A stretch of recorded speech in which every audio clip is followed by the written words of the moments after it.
Olá pessoal, vamos chegando. Vamos esperar o nosso convidado de hoje entrar. Bom dia a todo mundo, bom dia Tiago. Vou fixar aqui o tema na, na live.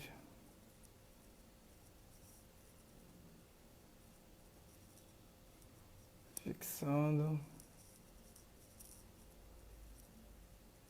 Bom dia Natália.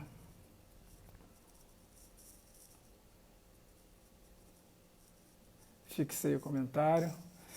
Grande Marcelão, me manda aqui o pedido para a gente começar. Bom, pessoal, só fazer uns avisos aqui enquanto eu aguardo o pedido do professor Marcelo Ribeiro.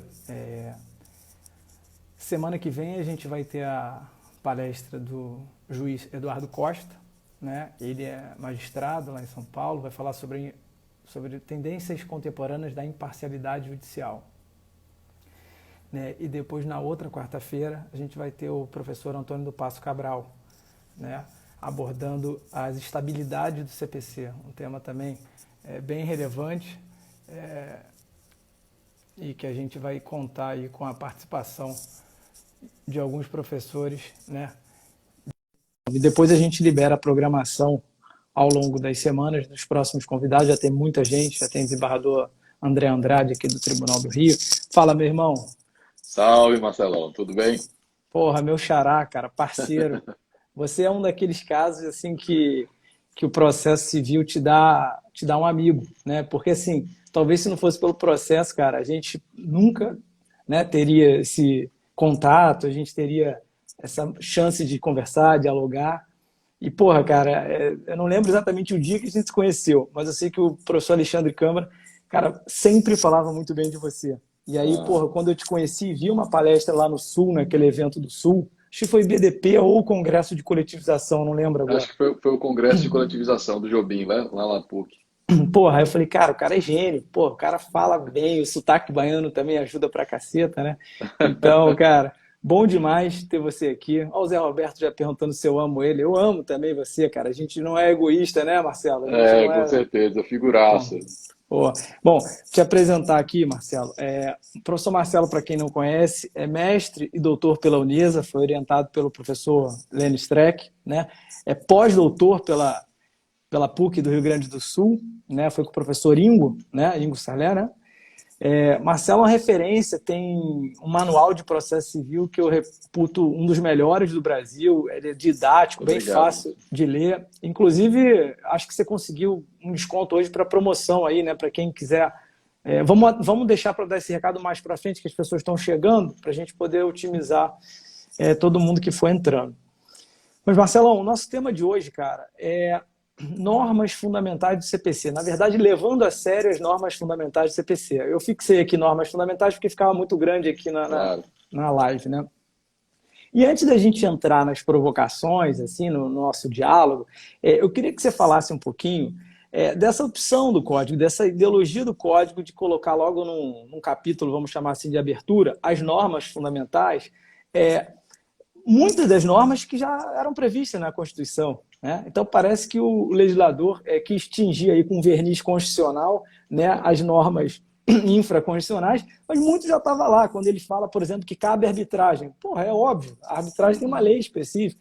Então, até o professor Alexandre Câmara brinca dizendo assim que Desenhamos, né? tá claro o que é que eu desenho, é melhor desenhar para não dar problema, né? Então, eu queria te ouvir um pouco sobre isso e depois eu vou começar a fazer algumas perguntas. Muito obrigado, Marcelo. Eu agradeço o convite. Para mim é uma honra poder estar aqui hoje contigo, nesse ambiente virtual, falando para toda essa comunidade que te acompanha aí, não só no Rio de Janeiro, mas em todo o Brasil. É uma honra, agradeço demais pelo convite e pela oportunidade. Veja, o Alexandre Câmara, né, como sempre, incisivo, certeiro, o óbvio muitas vezes precisa ser dito. E acho que foi essa a intenção do legislador. Eu tenho uma proposta de leitura constitucional do Código de Processo Civil e de todo o sistema processual que passa por algumas matrizes teóricas. Então, assim, se você me permitir aqui, 2, 3 minutos, Claro, eu óbvio. já estabeleço aqui as premissas do meu raciocínio, que a partir, fixadas as premissas, aí eu consigo desenvolver o raciocínio para apresentar para o pessoal que nos acompanha como é que eu compreendo as normas fundamentais, mas já destacando a lição precisa do nosso amigo Câmara, né? Foi necessário destacar, dizer o óbvio, destacar a influência da Constituição no sistema processual civil, porque de fato é um marco, né? Não é demais lembrar, sobretudo nesses tempos,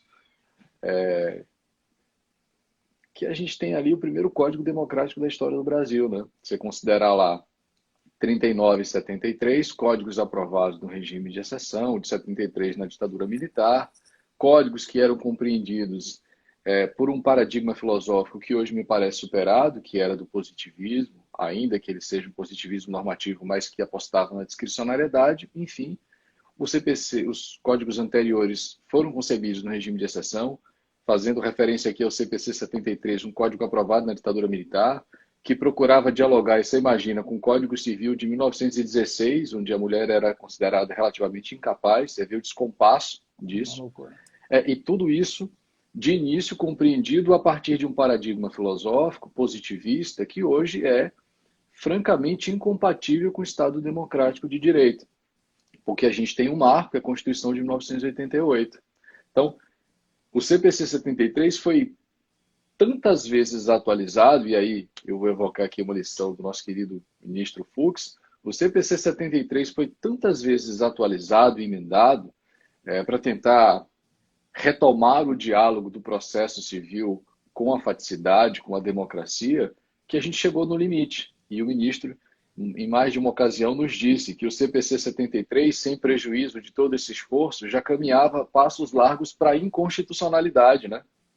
Porque tem uma hora que não dá mais para você aproveitar o texto, foi necessário, de fato, um CPC novo, o CPC 2015, que chega, dessa vez, já concebido à luz da Constituição Federal de 1988. Essa relação, portanto, embora seja evidente, foi destacada, reforçada já na abertura do CPC por conta do capítulo dedicado às normas fundamentais, né? E aí, voltar para o Câmara. O óbvio, muitas vezes, precisa ser dito, né? Esse é um ponto relevante, e até porque, assim, eu acho que foi a verdade, o legislador quis deixar realmente muito claro, né, Marcelo? Olha, gente, o processo civil tem que ser interpretado conforme os valores, conforme as normas da Constituição Federal. Essa vamos dizer assim, é o centro de gravidade. A Constituição é o centro de gravidade, né? E aí a gente consegue falar. Eu tenho algumas questões para colocar, e como aqui o público é muito assim de advogado, a galera que quer uma visão prática na live, né? Porque eu acho que às vezes essas lives da ESA tem que ter um cunho operacional para o advogado, né? Então, eu já vou te fazer a primeira pergunta. Lá dentro das normas fundamentais, o artigo 4º, eu até separei aqui, para todo mundo nos acompanhar na mesma página, artigo 4º do CPC diz o seguinte: as partes têm o direito de obter em prazo razoável a solução integral do mérito, incluindo essa atividade satisfativa. Né? Esse dispositivo é o que a doutrina fala sobre, seria um princípio de primazia de mérito, né? Que o tribunal, enfim, o judiciário de um modo geral, os julgadores têm que tentar salvar qualquer vício, autorizar correções para que o mérito seja julgado e a atividade satisfativa seja completada. Eu queria que você analisasse um pouco esse dispositivo à luz de duas questões. A primeira, uma decisão do STJ, aquela envolvendo feriado local, que me parece caminhar em contramão a esse dispositivo e a própria ideologia do Código de Saneabilidade. E a segunda questão, essa a gente realmente não combinou, mas me ocorreu hoje de manhã, assim, e eu falei, vou perguntar isso para o Marcelo. Lá no capítulo de recurso especial repetitivo, a partir do 1036, mais precisamente no 1040, parágrafo 1º, diz que o autor pode desistir da ação até a sentença, tá? Quando for firmada uma tese em recurso representativo da controvérsia em sentido contrário à pretensão dele, né? Aí eu te pergunto, cara, sobre a perspectiva do réu, ele queria o julgamento de mérito para fazer coisa julgada material. E o código autoriza a desistência, até antes da sentença. Isso, de algum modo, vai de encontro, não ao encontro, vai de encontro ao artigo 4º que prestigia esse julgamento de mérito? Maravilha. Duas ótimas perguntas, amigo. Eu vou estabelecer aqui as premissas em 3, 4 minutos e a partir daí já respondo suas questões. Tá Claro. bem? Lógico.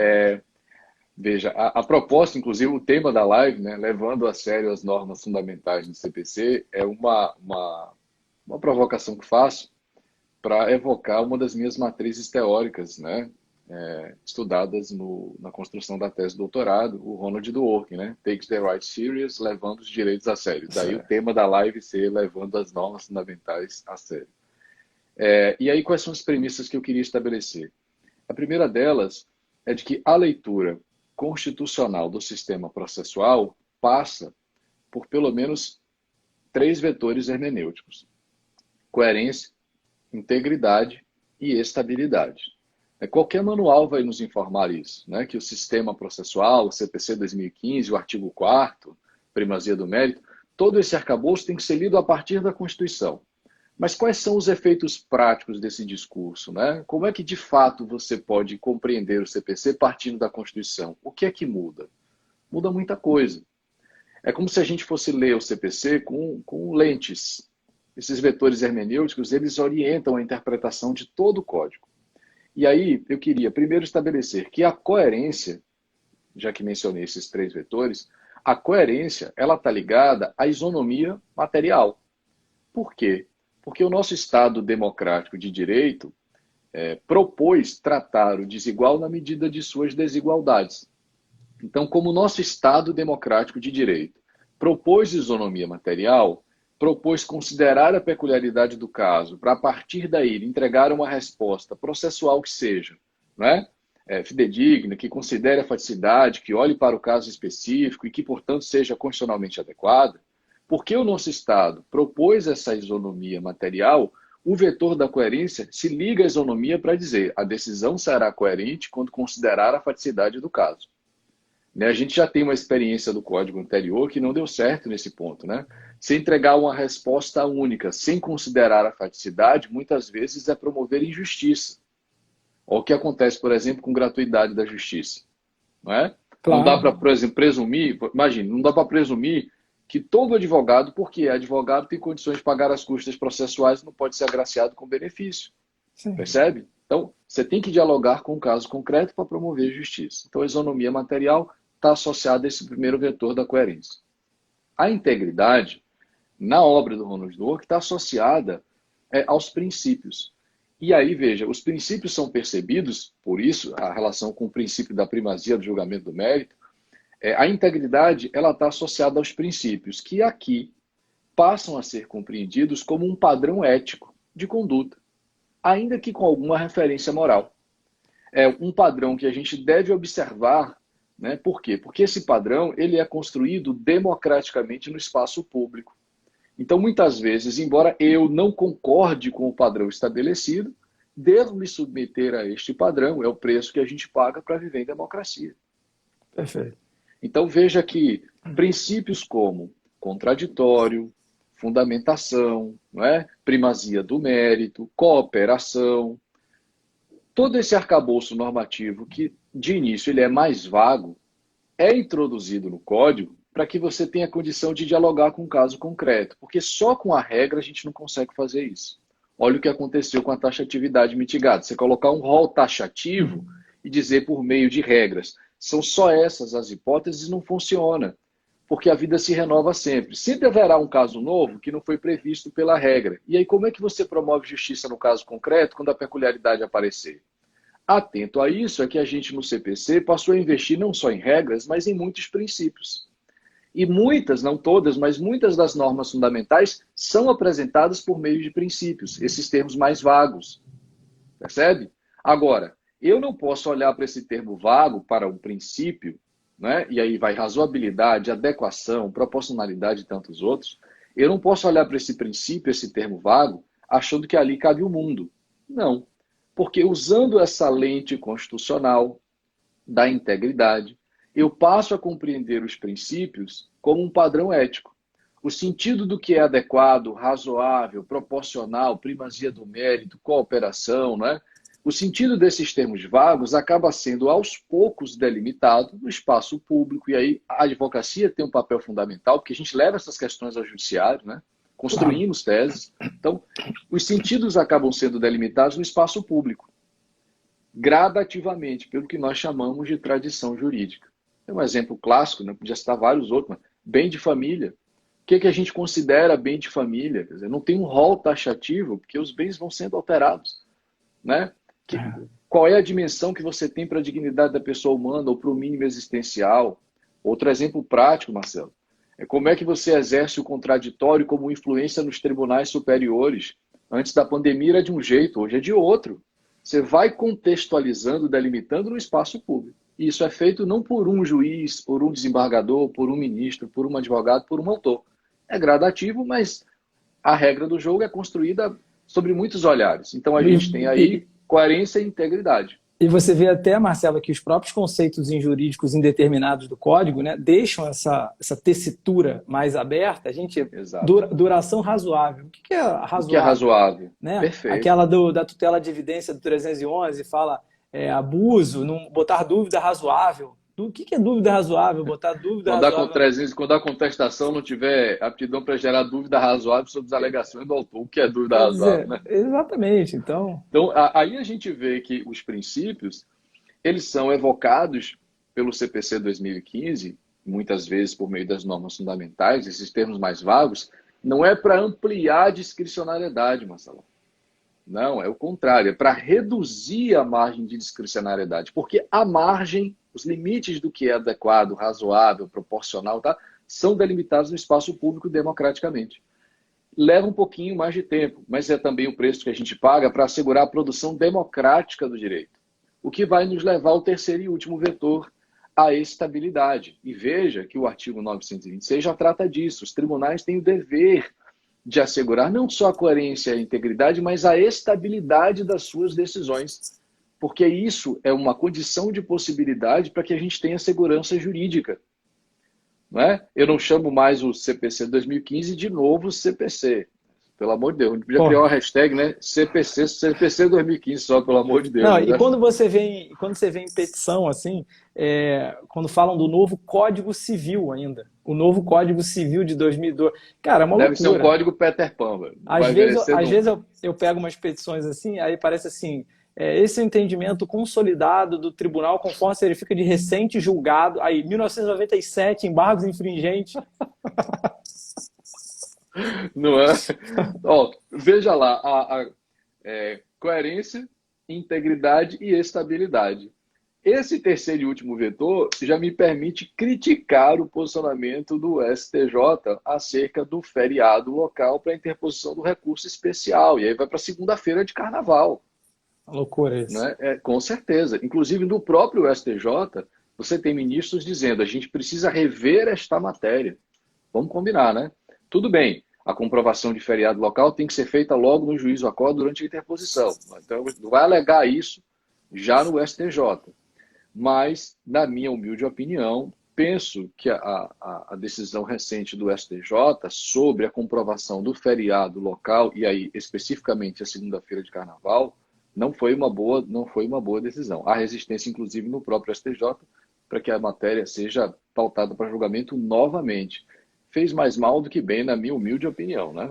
É aquilo que a gente falou ontem, né? Eu uso uma metáfora, assim, eu falo que essa decisão do STJ sobre o feriado local, cara, ela é uma ilha escura num mar de saneabilidade, né?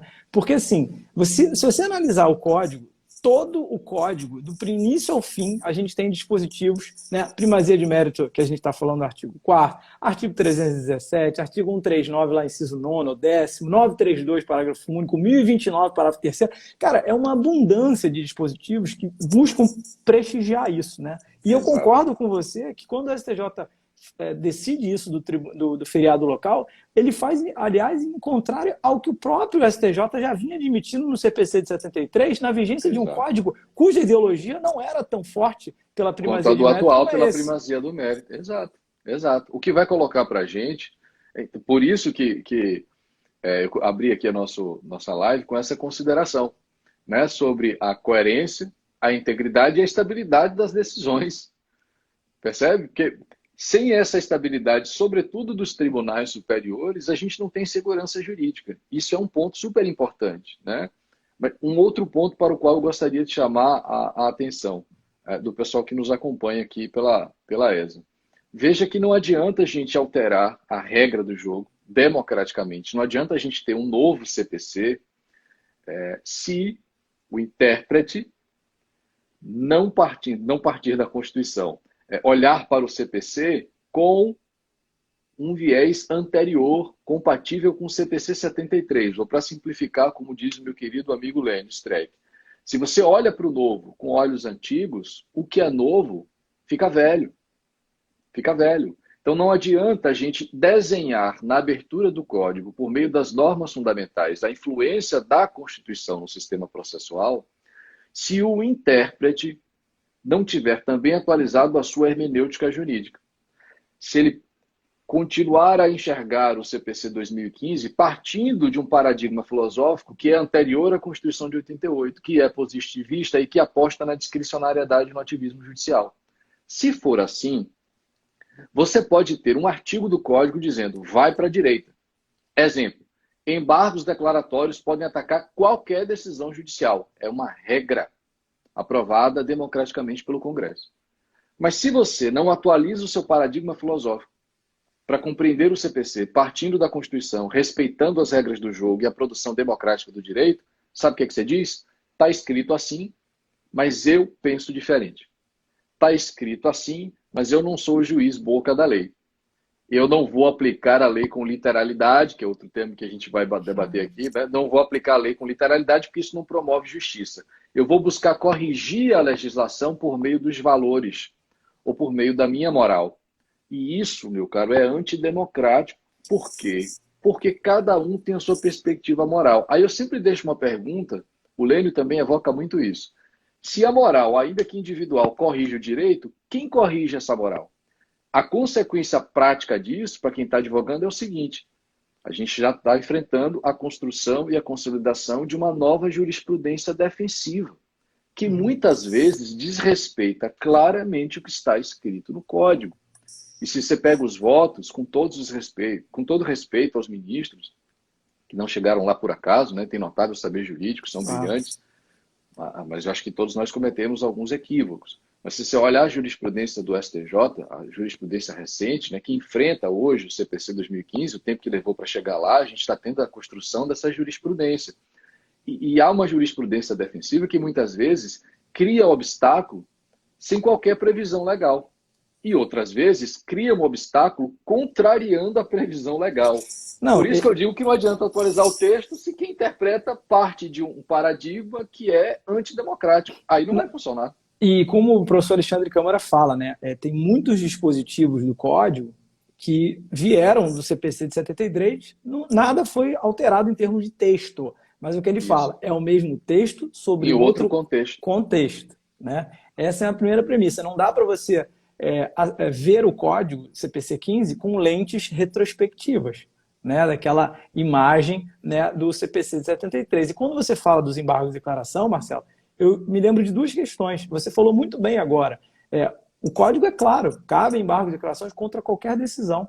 Aí o STJ tem um posicionamento consolidado, dizendo que não cabe embargo de declaração contra a decisão do terceiro vice, que não admite o recurso ou indefere o processamento. Quer dizer, da onde saiu isso? Ele tirou da cartola essa negativa contra a lei, né? E ainda nos embargos, para te ouvir, tem lá no 1020, até estava procurando aqui, no 1026... 1025, 1022, 25 e 26. Né? O 1026, parágrafo 2º, naquele caso que quando é protelatório os embargos de declaração, o primeiro, né, diz que a multa pode ser fixada em valor não excedente a 2% sobre o valor da causa. Aí veio o STJ e fala, não, o valor da causa é muito baixo. O valor da causa é muito baixo. E aí aplica 2% sobre outra base de cálculo. Mas o artigo fala isso. Quer dizer, nos honorários... Sem nenhuma previsão legal, né? Nos nossos honorários, eles fazem a interpretação inversa. Quando é muito alto, abaixa. Aqui, quando a multa é muito baixa, né, o valor da causa, eles aumentam. Então, queria te ouvir um pouco sobre isso, porque realmente contra a legem é complicado. É difícil mesmo, amigo. Sobretudo saudar o nosso amigo, nosso grande professor, referência de todos, Daniel Neves, craque. Grande Daniel, gigante do processo. Uma honra tê-lo aqui, meu amigo. Bom, sobre os embargos declaratórios, veja que vou me permitir aqui evocar perdão, um outro dispositivo sobre os embargos para demonstrar essa jurisprudência defensiva. Inclusive para evidenciar que só pela legislação a gente não resolve esses problemas práticos. Não adianta. Eu não quis dar a má notícia quando todo mundo, por exemplo, comemorou o pré-questionamento ficto dos embargos declaratórios. Eu lembro da época, você também acompanhou isso de perto, muitos dos nossos colegas comemoraram. Agora vai, que está escrito com todas as letras, entendeu? Vamos acabar, vamos superar essa jurisprudência defensiva do STJ, né? Que entendia que para pré-questionar, nesse caso, para cumprir um requisito de admissibilidade específico aí, né, dos recursos excepcionais, no tocante aqui ao meu exemplo, ao recurso especial, você teria que chamar a matéria, ventilar a matéria e sobre ela ter decisão do juiz ou acordo. Nesse ponto, o STJ era mais exigente até do que o Supremo, né? Porque para o Supremo, pré-questionar era você ventilar a matéria. Para o STJ, você tinha que ventilar e sobre ela ter decisão lá embaixo. Se não, aplicava a súmula 211, enunciado 211. Exatamente. Aí, poxa, vamos tentar combater essa jurisprudência defensiva? Vamos. De que maneira? Vamos deixar claro, vamos desenhar no código que os embargos declaratórios passam a ter um pré-questionamento ficto. E assim, a gente supera uma jurisprudência defensiva por força de lei, está escrito, tal. Então não haverá problema. Na época, eu vi muita gente comemorar, mas eu disse, só pela lei não funciona. Porque se você não atualizar a sua hermenêutica jurídica, se não primar pelo julgamento do mérito, evocando lá o artigo 4º que você mencionou, essa jurisprudência vai promover uma adaptação darwiniana e vai criar novos obstáculos. Veja o que aconteceu, aí voto da ministra Nancy Andrighi, que diz tudo bem, mas para que você conheça desses embargos já com pré-questionamento, observando o artigo 1025, você terá que fazer referência ao artigo 1022 para dizer qual das hipóteses ali, qual dos incisos justifica o manejo dos embargos declaratórios. Aí eu digo, na prática, isso pode trazer um resultado interessante. O problema é você colocar isso como um requisito de admissibilidade dos embargos sem nenhuma previsão legal. O resultado prático pode ser importante e bom, pode funcionar. Mas, veja, eu ainda prefiro que isso seja inserido democraticamente pelo Congresso. Altera a legislação, porque aí vai valer para todo mundo.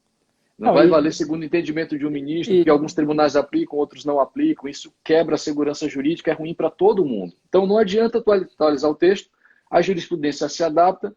Nós vamos enfrentar agora o quê? Nova jurisprudência defensiva. É assim com os embargos, por exemplo. Não, a percepção que eu tenho, Marcelo, é que assim, a cada porta que o legislador fecha, né, os tribunais abrem uma janela. Então, assim, pré-questionamento ficto, ótimo, ótimo. Ah, mas não, calma, se você não alegar a violação 1022 também, uma coisa que não tem na lei, exato, né, pelo menos expressamente, você vai ter o recurso fulminado, né? Então, assim, fora que o STJ tem questões que também fogem aqui ao perímetro da nossa live, mas o agravo, o rol taxativo, a estabilização da tutela, enfim, questões envolvendo honorários advocatícios. Daqui a pouco a gente tem que ter o CPC, o teu manual, Marcelo, devia ter um apêndice. É o CPC Código do STJ. Anotado pelo STJ. Por aí. A dos embargos que você mencionou ainda, uma segunda questão referente aos embargos que você mencionou é ainda mais evidente. Porque o Código diz que cabe embargos declaratórios contra qualquer decisão. Não interessa se é de mérito ou admissibilidade, né? E aí vem o STJ, o Supremo está no mesmo sentido? Não, nessa hipótese não cabe embargos declaratórios. Com base em quê? Em quê? Qual dispositivo? Porque aí você não só está criando, você está contrariando o dispositivo expresso. Nem a norma, no sentido mais específico da regra, você está respeitando. E isso eu acho muito perigoso, esse tipo de postura dos tribunais. Ainda que o resultado prático seja interessante que você diga, poxa, mas a opinião do STJ aqui facilita o julgamento desse recurso. Para você, mas e para um caso semelhante? Aplica da mesma maneira? É o que o professor Fernando Garjadoni fala, né? Que o código não é aquilo que a gente quer, né? Que a gente quer que seja. É o que ele é. Né? Então, assim, se foram boas ou não as escolhas legislativas, é uma outra questão. Você veja a reclamação né? O não cabimento de reclamação contra, enfim, casos repetitivos, está lá no Código Expresso, no sentido que cabe reclamação, ainda que esgotadas as instâncias ordinárias. A Verdade, STJ Marcelo. vem e fala não. Quer dizer, isso é contra a lei, não é nem interpretação de texto, Exato, né? exato, exato. Agora, eu queria que você respondesse aquela pergunta, aquela provocação que eu Mano, fiz. Primazia de mérito versus aquele 1040, parágrafo primeiro, que autoriza a desistir da ação, autoriza o autor a desistir da ação se for fixada uma tese em repetitivo, em sentido contrário à pretensão dele. Aí eu me coloco na posição do réu. Pô, eu queria coisa julgada material nisso, primazia de mérito. Não, pô, eu não quero que ele desista. Mas como é que é esse aparente choque de valores? poxa, tem duas questões aí que eu acho que a gente pode mencionar. A primeira, vou olhar para o tribunal, né, porque o autor já desistiu do recurso, então a manifestação dele é clara e inequívoca. Se você olha pela perspectiva do tribunal, o argumento é de que há interesse público na fixação da tese, porque isso vai estabelecer o que o Câmara chama de padrão decisório, para orientar futuras decisões, emprestando um pouco mais de segurança jurídica e previsibilidade. Perfeito. Eu estou falando da desistência em primeiro grau, tá? Da ação, tá? Ah, certo, certo. É, Pronto, tudo é. bem. Então vamos lá para um outro ponto. Perfeito. Então, sendo no primeiro grau, então vamos esquecer aqui a fixação da tese para segurança jurídica. Aí vamos para a primazia do julgamento do mérito e para o interesse recursal. É muito frequente ainda que você encontre essa lição de que o interesse recursal passa pela ideia do gravame, do prejuízo, tá certo? Eu, por exemplo, na Universidade Federal da Bahia, há muitos anos, quando me graduei, tinha essa lição muito clara. Quem é que tem interesse em recorrer da decisão? Quem está sofrendo gravame com ela. Quem está sofrendo gravame tem interesse em pedir o exercício do duplo grau de jurisdição para tentar reverter. E isso, inclusive, nos limitava a olhar para o dispositivo da decisão. O réu foi condenado ali? Não. Então ele não sofre gravame. Se ele não sofre gravame, ele não tem interesse em recorrer. Era essa a lição corriqueira da época. E isso tem que ser revisto. Por quê? Porque, na minha opinião, o interesse recursal, falando do réu na primeira instância e por um recurso de apelação, por exemplo, quer dizer, o réu pode ter interesse em recorrer se a decisão auferida pelo julgamento do recurso puder ser ainda mais favorável que aquela primeira decisão do juiz de primeiro grau, a sentença. Certo? Então, vou te dar um exemplo, para tratar da primazia do mérito e do interesse recursal pela perspectiva do réu. Como está em primeiro grau, vou falar do recurso de apelação, vamos para o 1009. Imagine que o juiz tenha extinguido o processo sem resolução do mérito, que ele tenha aplicado lá o artigo 485. Inclusive, para o juiz entregar essa decisão, veja que ele não pôde, pela cooperação, ajudar na correção do vício, né? Uhum. Se era da inicial, imagina, não será sem desmerecer os estagiários, eu fui estagiário há muito tempo, né? Então, assim, Todos, né? a petição inicial então a gente sabe que se der certo, ninguém lembra dele, mas se der errado, já sabe que é o Culpa estagiário. dele. Então, a culpa é dele. Então, imagine que na petição inicial tem um equívoco do estagiário. O juiz não observe o autor, o estagiário na hora de redigir inicial, não observou os requisitos da petição inicial 319 e 320. O que faz o juiz no artigo seguinte, 321? Intima indicando com precisão qual é o erro a ser corrigido. Cooperação, dever de correção aplicado ao magistrado. Então, não foi possível corrigir aí. Lá na frente, no saneamento e na organização, também não foi possível. Então, imagina uma situação onde você tem extinção do processo sem a resolução do mérito. Tecnicamente, o que você tem é uma decisão sem resolução do mérito do 485. Bom, num primeiro momento, você pode imaginar, o réu, olhando para o dispositivo, o réu não sofreu gravame nenhum. O processo foi extinto, o réu não foi condenado, ele não teria interesse em recorrer. Agora, vamos para um caso prático, onde o réu possa ter a sua situação melhorada pelo julgamento do recurso. O réu pode, no meu exemplo, apelar, recorrer, para ver conhecido ali a prescrição. Ele está trocando, o réu, uma decisão terminativa, 485, extinção sem resolução do mérito, por uma que é ainda mais favorável, que a decisão não é processual, é decisão definitiva, 487. Qual é a vantagem para ele, réu? Coisa julgada material. Perfeito. Não se discute mais isso em tempo algum. Aí, se você olhar só para o dispositivo com aquela perspectiva anterior, o que você conclui?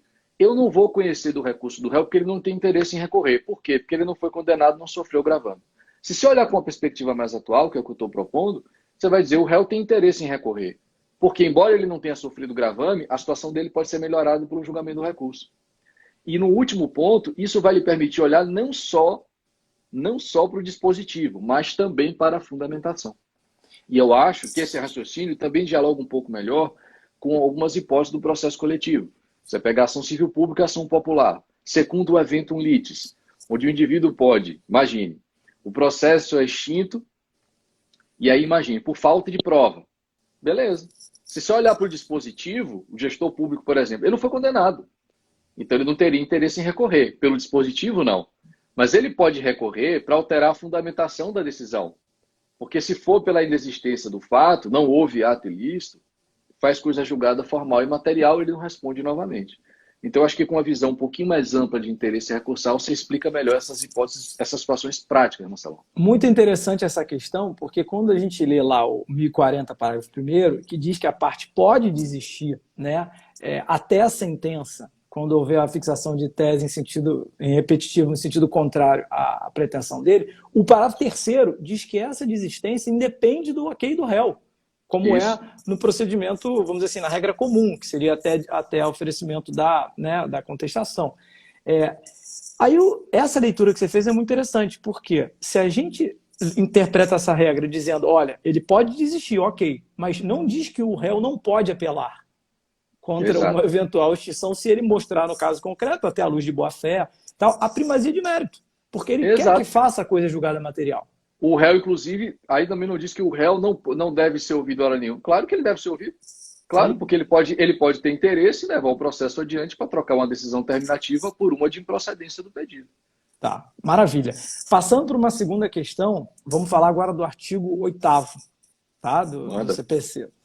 Artigo 8º é aquele que diz que, ao aplicar o ordenamento jurídico, o juiz tem que levar em conta, aí vem, é esse que eu queria frisar, as exigências do bem comum, os fins sociais, resguardando e promovendo a dignidade da pessoa humana e observando a proporcionalidade, razoabilidade, e aí eu queria frisar, legalidade, publicidade e eficiência. Veja, legalidade, a gente está falando de uma legalidade estrita a dispositivos de lei, ou a legalidade a gente deve entender como algo mais amplo. Por exemplo, hoje quando a gente pensa em normas, né, princípios, dispositivos, convenções processuais, que são normas também, né, essa legalidade, essa expressão legalidade no artigo 8º, ela tem que ser interpretada de modo ampliativo, foi mal empregada pelo legislador, ou realmente é uma restrição à letra da lei? Ótima questão, Marcelão. Bom, pelo artigo 8º do CPC, você já percebe ali uma referência expressa ao artigo 37 da Constituição, nos princípios que orientam a atuação da administração pública, legalidade, impessoalidade, moralidade, eficiência, né? Publicidade e tal. Então, há uma referência, me parece, muito clara à Constituição Federal, os princípios que norteiam, né, a administração pública, o famoso LIMP. Mas, bom, vamos agora, feita essa pequena menção, vamos olhar para o artigo 8º. Eu não tenho nenhuma dúvida de que a expressão aí, legalidade, ela deve ter uma interpretação mais ampla, contextualizada. E vou lhe dizer por quê. Então, das duas, uma. Ou o termo foi, se você olha para a legalidade e diz assim, não, está escrito legalidade no artigo 8º, e por legalidade eu vou entender uma legalidade estrita. Se você concluir assim, eu vou lhe responder, o termo foi mal empregado. Você podia trocar, como o Fred, por exemplo, propõe, por juridicidade, entendeu? Ordenamento jurídico, você poderia ter utilizado um termo mais amplo. Empregou mal o termo legalidade, porque ele lhe levou a concluir que, em sendo legalidade, a interpretação é restrita.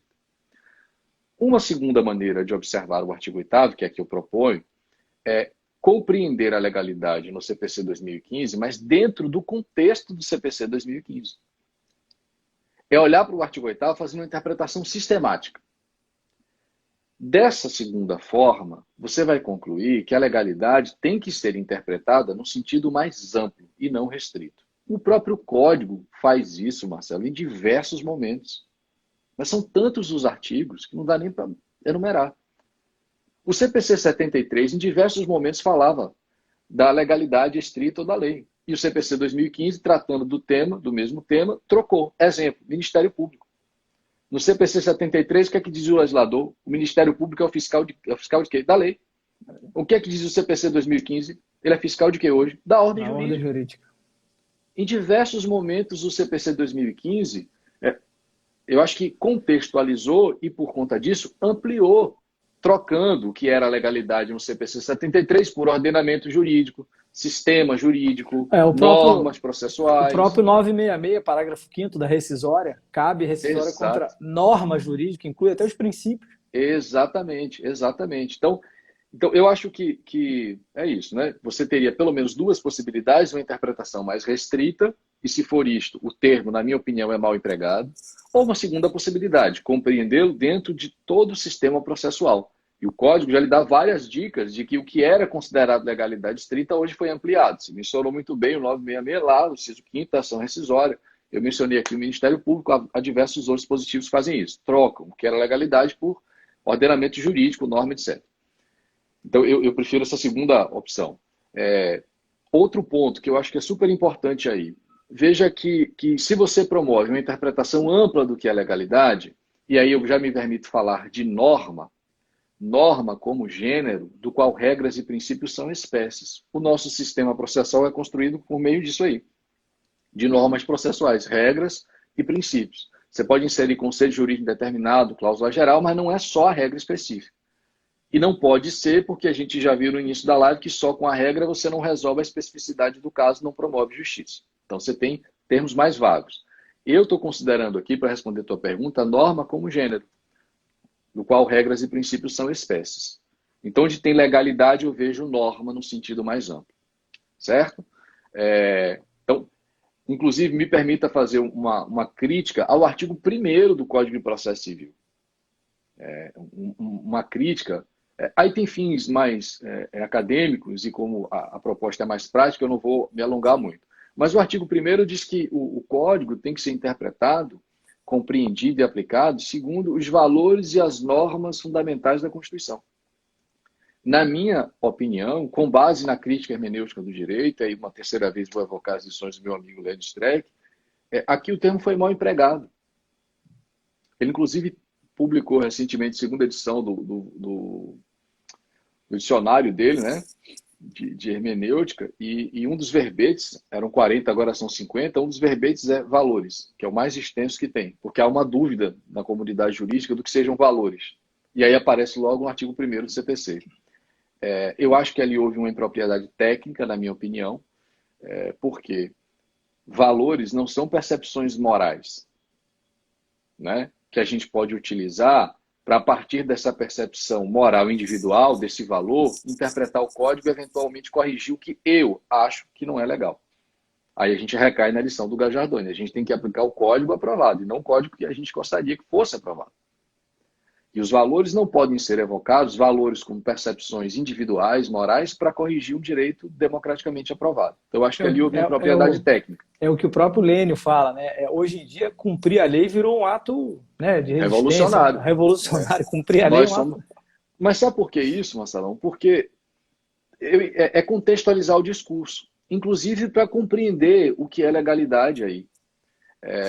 E por que hoje aplicar a letra da lei é um ato revolucionário? Por que isso?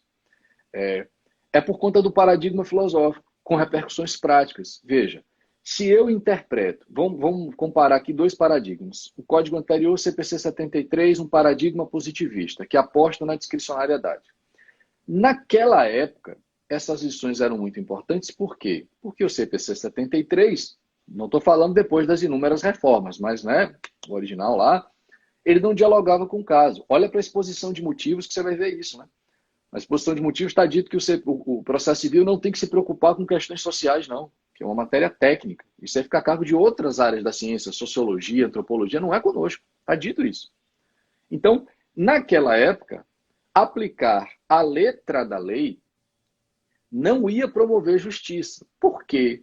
Porque muitas das referências morais que nós temos, que a sociedade tem, dignidade, razoabilidade, proporcionalidade, estava fora do texto. O texto era racional, cartesiano. E por isso ele não promovia a justiça, porque ele não dialogava com a faticidade. Então, aquele juiz boca da lei passa a ser o mau juiz.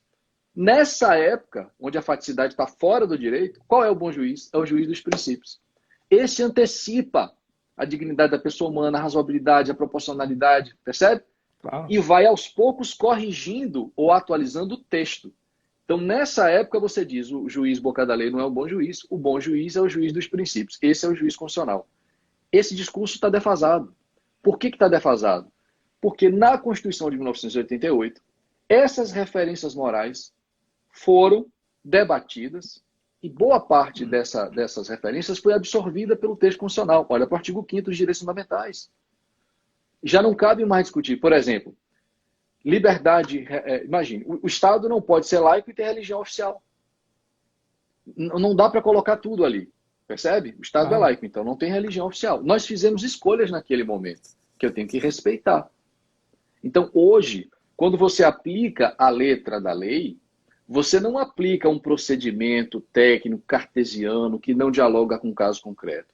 Ao contrário, quando você aplica a letra da lei, você aplica muitos dos valores que, depois de serem absorvidos, ganharam essa textura, essa normatividade, tornaram-se princípios.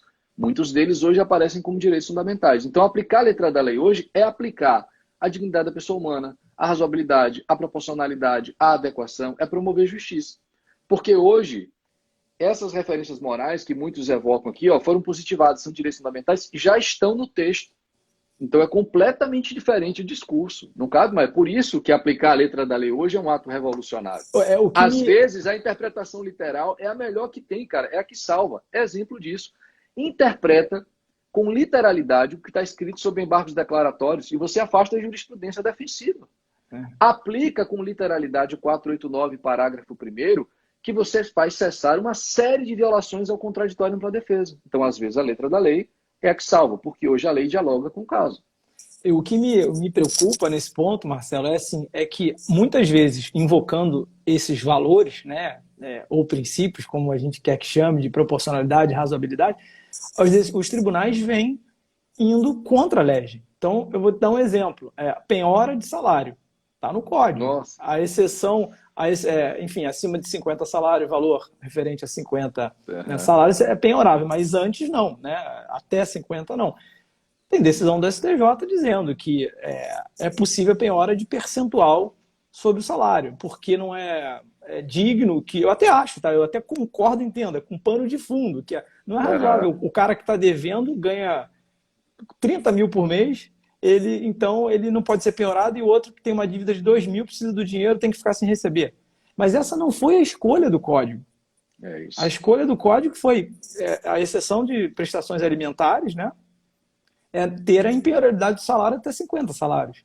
Perfeito, Marcelo. Então, cara, assim, eu concordo com você que tem algumas horas a gente tem que seguir literalmente o que está escrito, sob pena da gente usar uma hermenêutica vamos dizer assim, pessoal, né, para poder fazer justiça.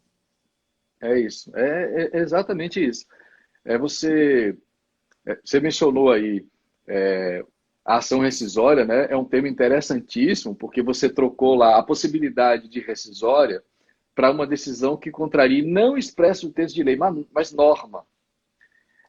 E você tem autores, já mencionamos aqui o nosso querido amigo Alexandre Câmara. O Câmara, já na primeira edição do volume único dele, se eu não me engano, página 402 da primeira edição do volume único do nosso amigo Câmara, ele já diz, inclusive, que norma jurídica ali, ou melhor, norma para efeito de ação rescisória, pode ser o sentido atribuído ao texto. Então, vai ampliar o nosso debate. Você compreender legalidade, no primeiro momento, lá do artigo 8º, de maneira ampla, vai lhe levar a qual local? A esse. Norma é gênero, regras e princípios são espécies. Então, se você viola uma regra, se você viola um princípio, você está violando o princípio da legalidade. Tá. Então, o juiz tem que estar distrito ali à legalidade, então ele tem que estar distrito às regras e aos princípios. Beleza.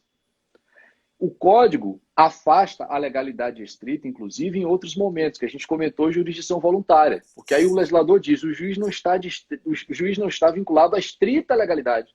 Ele pode usar o juízo de equidade. O próprio Código faz essa possibilidade de afastar a legalidade estrita, ali sim eu vejo como regra, né? Agora, vamos para a ação rescisória que você colocou. Aqui eu vou perceber norma não como gênero do qual regras e princípios são espécies. A norma vai aparecer aqui como resultado da interpretação. Então, amplia ainda mais a possibilidade de manejo da rescisória. Não que você está violando a regra expressa ou a densificação de um princípio, percebe? Não é só porque violei a estrita legalidade, a regra que cabe rescisória. Também caberá rescisória quando você violar a norma que aqui aparece como resultado da interpretação. Aplicação prática do que eu estou falando. Precedentes. Se você me disser que os precedentes têm essa natureza normativa, se você viola um precedente, você viola uma norma. Cabe rescisória. Perfeito. Cabe rescisória. E vou mais adiante. Vou adiante. Mesmo que você não adote esse posicionamento de dizer, olha, está violando aqui um precedente, então está violando uma norma, o sentido atribuído, vai caber ação rescisória com relação a pelo menos uma regra, que é a regra que determina a aplicação obrigatória dos precedentes. Então não tem por onde correr. Se você não quiser uma proposta tão hermenêutica para dizer, não vai caber rescisória que deixe de aplicar, por exemplo, um precedente, porque precedente não é norma. Ou porque a ação rescisória só cabe com estrita legalidade. Cabe, então, por uma outra via. Qual? A regra expressa que diz que os precedentes têm que ser observados. Cabe rescisória. Cabe rescisória. E sobre a última provocação que você estava falando dos embargos, da possibilidade de penhora, cara, se não me engano, 833, ali eu acompanhei alguns votos, é interessante. O Paulo de Tarso Severino é um dos ministros que tem consolidado essa jurisprudência no CPC 2015.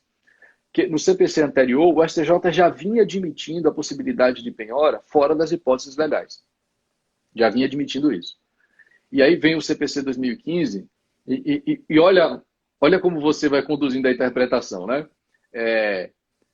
Olhando para os votos, na fundamentação, você percebe trechos assim. O CPC 2015 deu um claro recado de que é possível flexibilizar isto. Por quê? Porque no código anterior, o CPC 73 tratava da possibilidade de penhora salário e dizia assim, é absolutamente impenhorável o salário fora dessas hipóteses. Agora ele não fala que é mais absolutamente. Ele só diz que é impenhorável. Você suprimiu o termo. Então tem gente que olha para o 833 e diz, está vendo? Não tem mais a palavra absolutamente impenhorável, só tem impenhorável. Então isso é um sinal de que o legislador flexibilizou a exigência. Vai admitir uma jurisprudência contra a lei. E há outros, com raciocínio mais sofisticado, penso eu, que sustentam o seguinte. É possível que a gente tenha, ao longo do tempo, consolidado uma tradição jurídica no espaço público, democraticamente. Isso acontece, empresta segurança, a gente tratou disso no início da live, mas é também possível que essa tradição jurídica, já consolidada, em algum momento, deixe de afirmar com mais efetividade os direitos fundamentais. Então aí está na hora da gente rever esta tradição. Talvez seja o caso da penhora de salário no rol taxativo. E veja que o raciocínio do STJ já foi aplicado dessa maneira no artigo 1015. Está escrito assim, mas de fato o rol não pode ser taxativo, não vai promover justiça. Há hipóteses que justificam uma revisão imediata, que não estão previstas no código, a gente vai ampliar. Você imagina, por exemplo, uma decisão do STJ, imagine, por exemplo, uma decisão que negue o segredo de justiça. Essa é emblemática. Você vai deixar para rever isso no julgamento da apelação e preliminar, o processo até lá foi público, perdeu o sentido completamente, né? A única coisa que me preocupa é que assim, a gente vai, sem um processo legislativo, sem alteração legislativa, interpretando, vou dizer assim, mesmo em situações que, a princípio, o texto é claro. Né? Então, assim, isso dá uma insegurança, porque uma coisa é ter reforma legislativa, outra coisa é ir moldando entendimentos contra expresso texto de lei. Isso é uma coisa que me gera um pouco de insegurança. Mas, Marcelão, a gente está faltando 5 minutos, eu não posso deixar de fazer essa pergunta para você, cara, que é o seguinte, boa fé. tá? Até vi aqui o professor da FGV, Diogo Rezende, eu fiz uma live com ele recentemente, esse tema Um surgiu... abraço para o professor Diogo Rezende. Eu queria ouvir sua pergunta. Boa-fé é um tema fascinante, né? Até a Carol Zeda está escrevendo agora no doutorado, e eu já ouvi, assim, nas nossas viagens do Brasil afora, eu já vi coisas engraçadas, assim, outro dia eu estava, tem tempo já, eu estava lá para cima para aquelas bandas, né? Não era na tua área não, mais para cima. E aí se vier por lá de cá, tem que me avisar para a gente receber bem. Sim, aí o advogado falou assim, não, doutor, aqui a gente não tem duração razoável do processo não. Aqui eu falei, como não tem duração? Não, aqui a gente dá uma pedalada. Eu falei, como é isso, pedalada? Como é isso? Como é que você faz isso para demorar o processo? Ele falou, eu arrolo testemunha que não existe. Eu falei, como assim? Oi? Eu boto um nome fictício, peço para o juiz intimar essa testemunha, aí vai voltar o AR negativo e eu desisto. Mas nessa brincadeira eu já ganhei 1 ano. Eu falei, cara, que loucura, cara. Assim, cara, a mentalidade do mal, né, cara? Então, assim, eu não gosto nem de dar essas ideias. Eu ia falar isso aqui, Marcelo. Não dá essa ideia, porque para o bem e para o mal nós somos muito criativos, né? Não levanta essa bola, cara. Mas a pergunta que eu ia te fazer é o seguinte: boa-fé como interpretação, como regra de hermenêutica, tá? A gente nessa live lá com o Diogo surgiu a seguinte pergunta: uma produção antecipada de prova, tá? Eu quero imagina um acidente de carro. Eu quero ouvir o cara lá que bateu em mim, ou o outro cara. É um depoimento pessoal. Então eu entro com a produção antecipada de prova só para colher essa prova que vai subsidiar uma futuração ou mesmo viabilizar um acordo, né? Uhum. Esse caboclo é intimado para comparecer para o depoimento pessoal. Não estou falando de testemunho, estou falando de depoimento pessoal. Aí ele não comparece. Não vai, ignora. No bom português, ele cagou para o juiz. Cara, quais são os efeitos disso? Eu acho que é difícil você pensar numa confissão, né, numa produção antecipada de prova. Cabe litigância de má-fé. O Alexandre Câmara fala numa prova, ele até fez um comentário nessa live dizendo que isso poderia ser uma prova atípica, né, valorada como prova, essa omissão como prova atípica na futuração. Mas se chegar na futuração, o cara comparecer e explicar tudo e resolver, será que isso tem peso? Então, dentro de uma regra de hermenêutica, o que você acha em relação à boa-fé desse cara que foi intimado na produção antecipada de prova e não compareceu? Eu concordo com o Câmara que isso pode ser um exemplo de prova atípica, inclusive há possibilidade expressa no código para que a gente admita isso. Mas o que você tem ali neste caso me parece que é a chance de assegurar a produção dessa prova. Porque, como você disse, assim, vai que você propõe a demanda. Lá, na nova demanda, o comportamento da parte que ignorou a intimação judicial, ele vai ser valorado. E aí eu só não me arrisco a dizer que ele sempre, necessariamente, vai ter um peso negativo na demanda, vou dizer, principal que foi proposta ali. Eu não me arrisco a dizer isso, mas eu posso dizer que esse comportamento, caso haja uma nova demanda, ele vai ser valorado naquele contexto. Então, eu acho que sim, pode ser um caso de prova atípica. Legal. Mas eu acho que ali você tem uma característica de pelo menos, assegurar. Por quê? Porque a valoração desse comportamento só vai se dar numa próxima demanda. Sim. Sim. Né? Eu acho que aí, vou tirar aqui o fone, Marcelo. Tá, 1 minuto, eu queria que você falasse, cara, do seu manual de processo civil para quem está nos ouvindo. Está em promoção hoje só por mais 2 horas, né, para quem entrar lá e poder comprar. Fala um pouquinho para a gente aí, 1 minuto. Pronto, o meu manual segue com um desconto interessante pelo site da editora GEM. É um volume único, então eu trato desde a parte geral até processos nos tribunais. Eu comento, inclusive, os procedimentos especiais de jurisdição contenciosa, que me deixou quase louco no período que eu estava escrevendo isso. Mas é um volume único, 720 páginas. A proposta é que ele tenha uma linguagem objetiva sem prejuízo da profundidade. Ele segue com desconto no site da editora GEM. E vocês, meus leitores, amigos, seguidores, são sempre muito bem-vindos para efetuarem críticas construtivas. Eu estou sempre disposto a ouvi-los e, dentro do possível, ajudá-los também. Agradeço muito aí pela oportunidade, Marcelão. Estou sempre à disposição aí da ESA OAB Rio de Janeiro. Espero ter colaborado para o aprendizado de todos vocês. Sigo à disposição. Foi um prazer.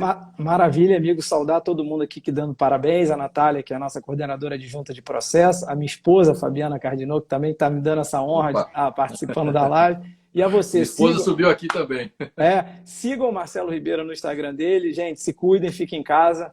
Até uma próxima oportunidade. Valeu, irmão.